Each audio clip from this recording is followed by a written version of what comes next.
بسم اللہ الرحمن الرحیم۔ شروع کرتی ہوں اللہ کے نام سے جو بڑا مہربان نہایت رحم کرنے والا ہے۔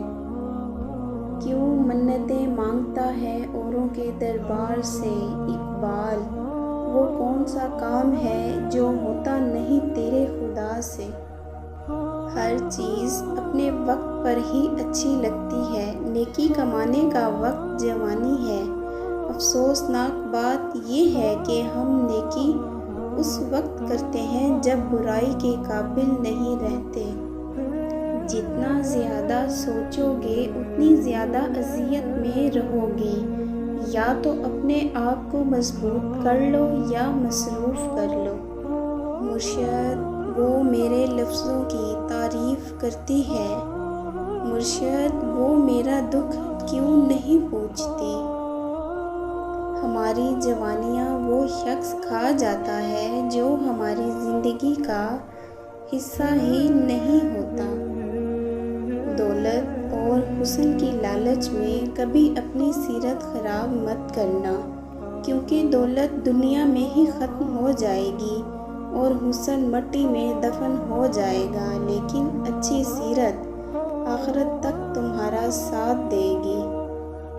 نیت کتنی بھی اچھی ہو، دنیا تم کو تمہارے دکھاوے سے جانتی ہے۔ دکھاوا کتنا ہی اچھا کیوں نہ ہو، اللہ تم کو تمہاری نیت سے جانتا ہے۔ زندگی کو اتنا زیادہ سنجیدہ لینے کی ضرورت نہیں ہے، یہاں سے کوئی زندہ بچ کر نہیں گیا۔ ہمیشہ اللہ تعالیٰ کے شکر گزار بن کر رہو۔ اگر ایک نگاہ تمہیں حقارت سے دیکھے تو مت بھولو کہ 100 نگاہیں تم پر رشک کرتی ہیں۔ اللہ نے فرمایا، ڈرو نہیں، میں تمہارے ساتھ ہی ہوں، سب کچھ سن بھی رہا ہوں اور دیکھ بھی رہا ہوں۔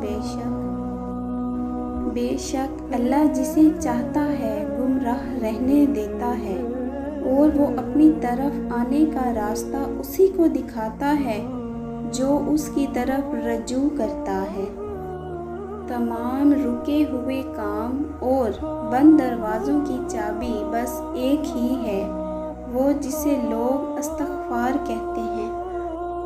اگر کوئی تم سے پوچھے بتاؤ زندگی کیا ہے، تو تم ہتھیلی پر ذرا سی خاک رکھنا اور اسے اڑا دینا۔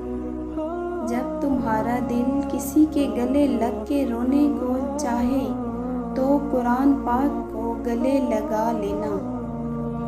لوگ یہ تو نہیں جانتے کہ قیامت کے دن ہمارے ساتھ کیا ہوگا، مگر افسوس وہ یہ ضرور جانتے ہیں کہ دوسروں کے ساتھ کیا ہوگا۔ لوگوں اپنے رب کی بات مان لو اس سے پہلے کہ اللہ کی طرف سے وہ دن آ جائے جس کے ٹلنے کی کوئی صورت نہیں۔ کسی سے محبت ہونے لگے تو صدقہ دو، محبت ہوئی تو مل جائے گی اور اگر بلا ہوئی تو ٹل جائے گی۔ قفس کا چھوڑا نہ اڑان کا ہمیں، پر کاٹ کے ظالم نے ہمیں رہا کر دیا۔